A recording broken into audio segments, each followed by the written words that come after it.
કૃપાલસિંહભાઈ, આમ તો શરૂઆતમાં જૂન જુલાઈમાં મધ્યમ વરસાદો રહેવાના છે. એ સમયગાળો એવો હશે કે એમાં બધા જ ડેમો ઓવરફ્લો કરી દે અને ઘણી જગ્યાએ અતિવૃષ્ટિ પણ થાય. ખાસ કરીને વાવેતર કરવું હોય તો ખેડૂતોએ એક કાળજી એ રાખવાની છે. તો લાંબા ગાળાના પાકના વાવેતર કરવા, કેમ કે ઓક્ટોબરના છેલ્લા અઠવાડિયા સુધી ચોમાસું સક્રિય રહેશે. એક વરસાદ ઓક્ટોબરના છેલ્લા અઠવાડિયામાં પણ જોવા મળશે. કપાસનું વાવેતર કરવું તો એમાં પણ ખાસ આ જ કાળજી રાખવાની છે. એમાં પણ અર્લી વેરાયટી આવે છે, લોંગ ટાઈમ વેરાયટી પણ આવે છે. ચોમાસું પાક છે, શિયાળુ પાક પણ લઈ શકશે, પાણીની વ્યવસ્થા હશે.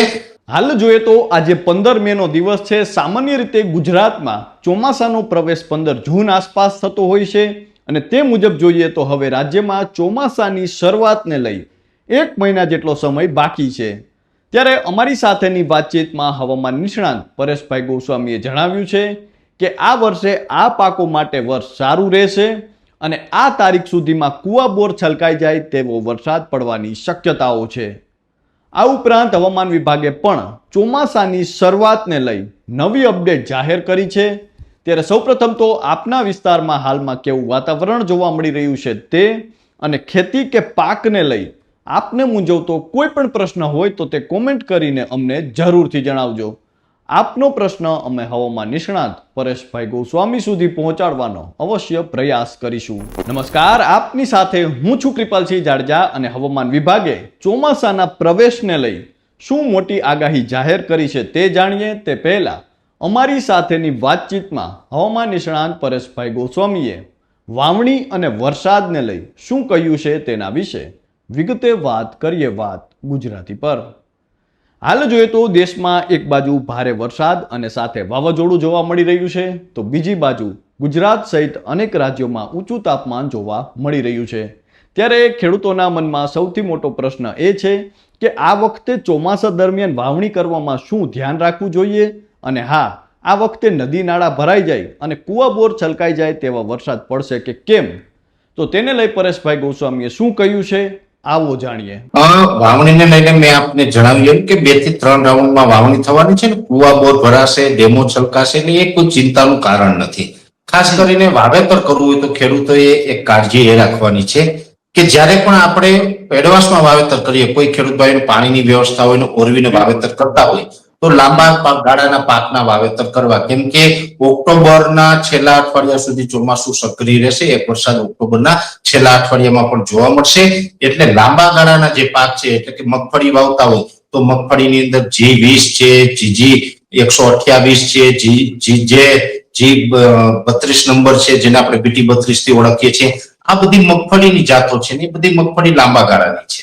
જ્યારે ટૂંકા ગાળાની મગફળી એટલે કે જે 37 નંબર હોય, 39 નંબર હોય, આ જે મગફળી છે ટૂંકા ગાળાની, જે 90 દિવસે પાકી જાય. લાંબા ગાળાની મગફળી 115-20 દિવસ સુધી લેતું હોય, અમુક જમીનમાં 110 દિવસ લે છે.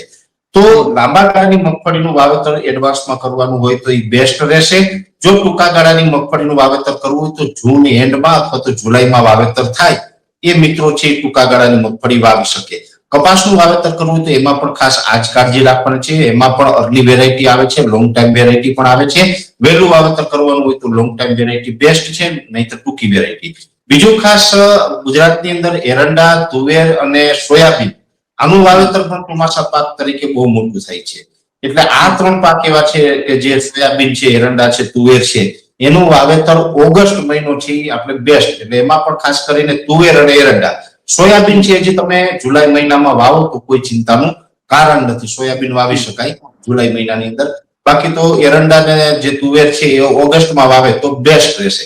એટલે આ પ્રકારે એક વાવેતરનું થોડુંક આયોજન ખેડૂત ભાઈઓ કરી લેશે તો ખેડૂતોને ક્યાંય પાછળથી જે વરસાદ પડતા હોય, છેલ્લા વરસાદ, અને એના કારણે પાથરા પલળે વગેરે નુકસાની જતી હોય છે, એ નુકસાનીમાંથી ખેડૂતો છે બચી શકે. પરેશભાઈ, કેવો વરસાદ પડશે શું કે નદી નાળા ને કુવા બોર છલકાઈ જાય અને ખાસ કરીને એક સીઝન લઈ શકાશે કે આપણે આગળ પણ સીઝન લઈ શકાય તેવો વરસાદ પડી જશે? કૃપાલસિંહભાઈ, આમ તો શરૂઆતમાં જૂન જુલાઈમાં મધ્યમ વરસાદો રહેવાના છે, નબળા બિલકુલ નથી રહેવાના, પણ ઓવર પણ નથી થવાના. પણ 15 ઓગસ્ટ પછીથી સારું ચોમાસું જામશે. એમાં કદાચ એવું બની શકે કે ઓગસ્ટ એન્ડ અથવા તો સપ્ટેમ્બરના શરૂઆતના દિવસોમાં એ સમયગાળો એવો હશે કે એમાં બધા જ ડેમો ઓવરફ્લો કરી દે અને ઘણી જગ્યાએ અતિવૃષ્ટિ પણ થાય, અતિ ભયાનક રૌદ્ર સ્વરૂપ સાથે વરસાદ પડે. આવા વરસાદની પણ શક્યતાઓ છે, એટલે પાણીની કોઈ ચિંતા નથી રહેવાની. વર્ષ ખૂબ સારું થશે 100%. જી પરેશભાઈ, બીજી સિઝન પણ શું લઈ શકાશે? બિલકુલ બીજી સિઝન. આમ તો મેં આપણે કીધું ને 3 સિઝન લેશે ખેડૂત.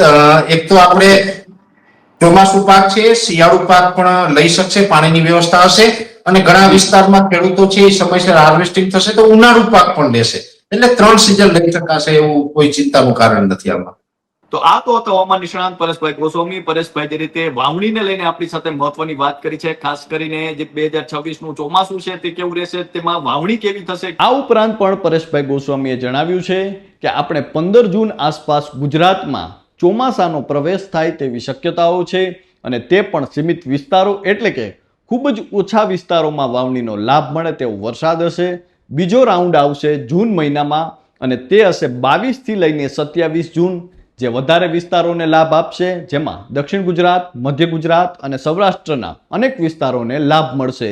ત્રીજો રાઉન્ડ આવશે જુલાઈ મહિનાના પ્રથમ અઠવાડિયામાં, જેમાં ઓલ ઓવર ગુજરાતને લાભ મળશે અને આખા ગુજરાતમાં સારા વરસાદ થાય તેવી શક્યતાઓ છે. તો આ તો અત્યારે હવામાન નિષ્ણાંત પરેશભાઈ ગોસ્વામીની આગાહી. હવામાન વિભાગની આગાહી મુજબ જોઈએ તો 15 મે 2026 પછી એટલે કે આવતીકાલથી ગુજરાતમાં ગરમીમાં રાહત મળવાની શક્યતાઓ છે, કારણ કે આગામી 3-4 દિવસમાં તાપમાનમાં 3-4 ડિગ્રી સેલ્સિયસનો ઘટાડો થઈ શકે છે. આગામી 7 દિવસ હીટવેવની કોઈ આગાહી નથી, અને ચોમાસાને લઈને પણ આશાસ્પદ સંકેતો મળી રહ્યા છે. હવામાન વિભાગના જણાવ્યા અનુસાર અનુકૂળ પરિબળોના કારણે આ વર્ષે અંદમાનમાં 16 મે આસપાસ ચોમાસું બેસવાની શક્યતાઓ છે. સામાન્ય રીતે અંદમાનમાં ચોમાસું 18 મેના રોજ બેસતું હોય છે, પરંતુ આ વખતે તે થોડું વહેલું પહોંચે તેવી સંભાવનાઓ વ્યક્ત કરવામાં આવી છે. અંદમાનમાં ચોમાસું બેસ્યા બાદ તે આગળ વધીને કેરળ તરફ ગતિ કરે છે. કેરળમાં સામાન્ય રીતે 1 જૂન આસપાસ ચોમાસું બેસતું હોય છે, તો ગુજરાતમાં 15 જૂન આસપાસ ચોમાસાનો પ્રવેશ થતો હોય છે. ત્યારે તેને લઈને હવામાન વિભાગ આગામી દિવસોમાં શું કહે છે તે જોવું રહેશે. તો આ તો તે હવામાન વિભાગની આગાહી, હવામાન નિષ્ણાંત પરેશભાઈ ગોસ્વામીની આગાહી, અને તેમની આગાહી મુજબ જોઈએ તો આ વખતે ચોમાસાનો જે પ્રવેશ છે તે ભારતમાં વહેલો થઈ શકે છે. ગુજરાતમાં ચોમાસાનો પ્રવેશ વહેલો થાય છે કે કેમ તે જોવું રહેશે. જોકે હવામાન નિષ્ણાંત પરેશભાઈ ગોસ્વામીના જણાવ્યા અનુસાર ગુજરાતમાં ચોમાસાનો જે પ્રવેશ છે તે સમયાનુસાર થાય તેવી શક્યતાઓ છે, અને સાથે જ ચોમાસાના પ્રવેશની સાથે જ રાજ્યમાં ખૂબ સીમિત વિસ્તારો એટલે કે ખૂબ ઓછા વિસ્તારોમાં વાવણીની શક્યતાઓ હાલ દેખાઈ રહી છે. તો હાલ તો બસ આટલું જ. ફરી મળતા રહીશું વાત ગુજરાતી પર.